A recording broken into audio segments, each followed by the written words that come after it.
no sé si es que en verdad estoy sorprendido o no, porque finalmente quien ha decidido la salida de Dina Boluarte es el Congreso de la República por un tema de oportunismo. Y me parece de lo más chambona la manera como se dio el tema de la vacancia, porque finalmente ni siquiera tenían nada planeado y me parece que ha sido a ver como que quién era el más bravo de la clase, ¿no? Empieza, obviamente, se dieron pues ciertas circunstancias como lo de agua marina el día miércoles por la noche, ¿ok?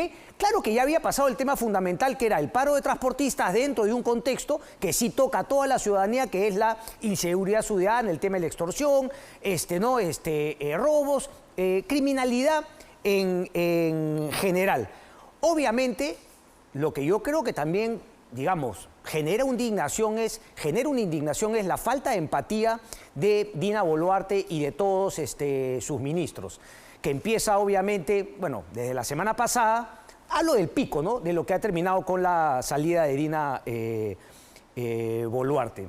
Y finalmente ese comentario, ¿no?, tonto respecto de no contestar el teléfono y luego intentar incluso, ¿no?, una victimización, decir que finalmente no, a ella la maltrataban por su origen andino y por ser mujer. O sea, ni siquiera pensando en buscar empatía con las víctimas de la extorsión y de la inseguridad ciudadana, sino poniendo su frivolidad por delante en un gabinete de aúlicos que en vez de decirle, oye, presidenta, el mensaje con el que debemos salir no es pues victimizarla a usted y buscar que la ciudadanía tenga empatía con usted, sino más bien que nosotros, gobierno, busquemos sintonizar y empatizar con la mayoría de los ciudadanos que están hasta aquí del tema de la inseguridad ciudadana y hasta aquí de sus frivolidades. Pero claro, ni Dina Boluarte ni el gabinete pudieron hacer eso. Insistieron el día martes, el día miércoles con una entrevista de Morgan Quero, que era un lloriqueo,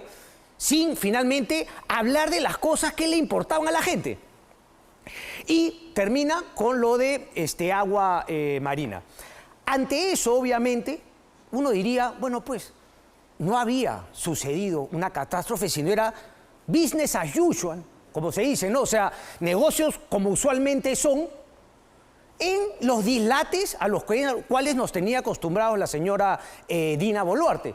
No es que hubo después de lo de agua marina que la gente salió a marchar, como se habían salido a marchar antes los fines de semana. O sea, ni siquiera fue que el Congreso sintió que la ciudadanía se le movía. A mí particularmente, cuando algunas voces hablan del temor que tienen los políticos respecto de lo que le pasó a Philip Butters en el sur, es nuevamente lo que yo llamo la deshonestidad política y el cacacenismo nacional. Porque es increíble que aquí en Lima algunos periodistas o activistas crean que finalmente es algo particular contra Philip Butters que representa Avanza País y no se den cuenta que Ruth Luque va al sur y también le tira piedras. En vez de decir que esa no era la representación de Puno, esa no debería ser la representación de los ciudadanos del sur y que efectivamente hubo un grupo de activistas violentistas que le hicieron esa celada a Butters. Pero, o sea, el tema de la mediocridad y el cacacenismo, decir, condenamos la violencia contra Philip, pero adentro hay una alegría, ¿no?, una satisfacción orgánica de parte de algunos políticos cuando decían ellos que cuestionaban la violencia contra Philip Butters. Es que ese es el problema del país. Es un doble rasero que uno alucina, lisérgico. Pero bueno, es lo que hay. Entonces, ahora también estaba justamente la alegría de haber sacado a Dina Boluarte. Pero es una alegría que no debe ser tan alegre para ustedes, ¿sabes? Porque finalmente el Congreso es el mismo que ha decidido por un oportunismo político. Por supuesto que era un oportunismo político. Por eso es que yo, desde esta humilde tribuna, decía que la salida nunca era sacar a Dina Boluarte del gobierno. Había que achicopalar, aguantarse hasta finalmente el próximo año cuando tocaban las elecciones. Porque además el gobierno siempre lo quiso así, esto es puro oportunismo. Pero repito, ni siquiera ha sido un oportunismo planeado, diciendo, bueno, uy, se da esta situación y ahora tenemos una estrategia también para beneficiarnos de esta vacancia. No, no, no. Repito, todo lo han hecho de manera emocional. Como escribe ahora Vergara, ¿no? No han sido mociones de vacancia, sino emociones de vacancia.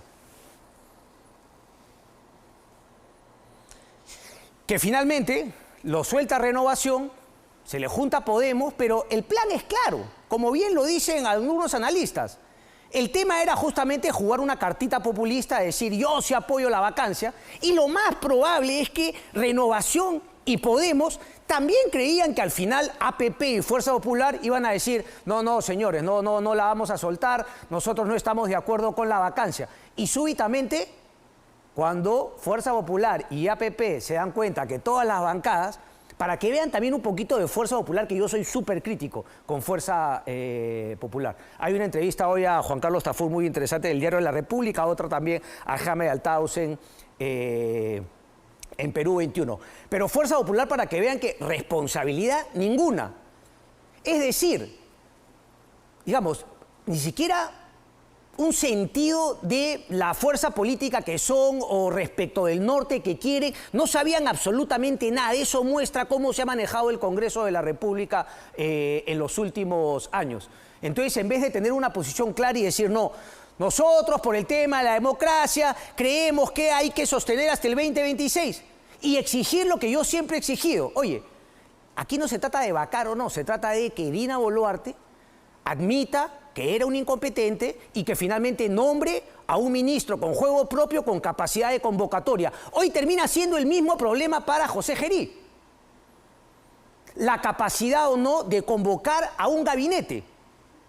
Y lo más probable es que no lo tenga, y lo más probable es que nadie le haya planteado que haga esa convocatoria y esté supeditado a lo que quieran seguir haciendo Fuerza Popular y APP, que además fueron las bancadas que dentro de toda la chambonada de la celeridad con la cual se vacó a Dina Boluarte, decidieron mantener a Gerí como presidente del Congreso para que asuma la presidencia de la República. Y eso quedó también marcado en la votación de... Hoy ha escrito algo José Gerí. A ver, pónmelo. Me dice que José Gerí dice, pero... A ver, lo leo. El Gabinete de Amplia Base y de Reconciliación Nacional no estará integrado por ningún congresista de la República o ministro saliente. Primará la experiencia en gestión pública, conocimiento del sector o que cuente con habilidades de diálogo y entendimiento de nuestro país. Bueno, en un principio suena bien, ¿no? El tema es que finalmente lo pueda hacer público. Y lo primero que tiene que hacer público es el nombre del presidente del Consejo de Ministros, que según la ley después tiene que proponer justamente para que el presidente decida cuáles son los ministros. Y por lo menos me parece que hace un deslinde importante. Lo de los congresistas, nadie esperaba que vaya a haber un congresista en el gabinete, ¿no? Bastante complicado. Pero lo que se había barajado en varios medios de comunicación era, me parece, incluso un sinceramiento de la participación de Fuerza Popular en el gobierno de Dina Boluarte a través del ministro de Economía, Raúl Pérez Reyes. ¿Y qué fue? A ver, vamos, así como tú tienes a Sandoval y tienes a Chiquitín, ¿cómo se llama el de Salud? ¿José? Vázquez, ¿no?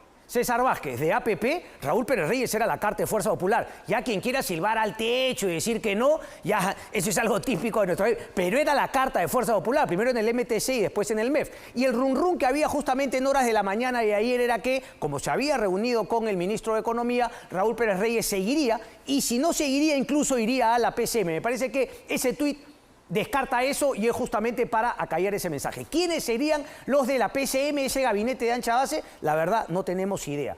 Yo solamente quiero decir ese tema, ¿no? Que no creo que hayamos avanzado con la salida de Dina Boluarte, sino nuestra prioridad era justamente volver a tirar los dados, teniendo una ilusión de que vaya a cambiar el tema en las próximas elecciones. Ahora, por lo menos con Dina Boluarte sabíamos que la mediocridad tenía por lo menos una predictibilidad. Ahora con José Gerí no sabemos qué puede ocurrir. Dependerá del gabinete que nombre y finalmente de la aprobación de una calle que se podría o no activar. No vas a contentar absolutamente a todos. Dina Boluarte por lo menos era presidente de la República porque tocaba, según la Constitución, porque había sido parte de una plancha. Ahora entramos al juego en el cual ya no hay un ejecutivo, sino es justamente el Congreso y los congresistas, las bancadas en el Congreso, que se reparten tanto el Ejecutivo como el Congreso. Es decir, el desgaste para los partidos políticos que están en Congreso de cara al 26 va a ser mucho mayor ahora cuando el Congreso ha asumido la presidencia de la República.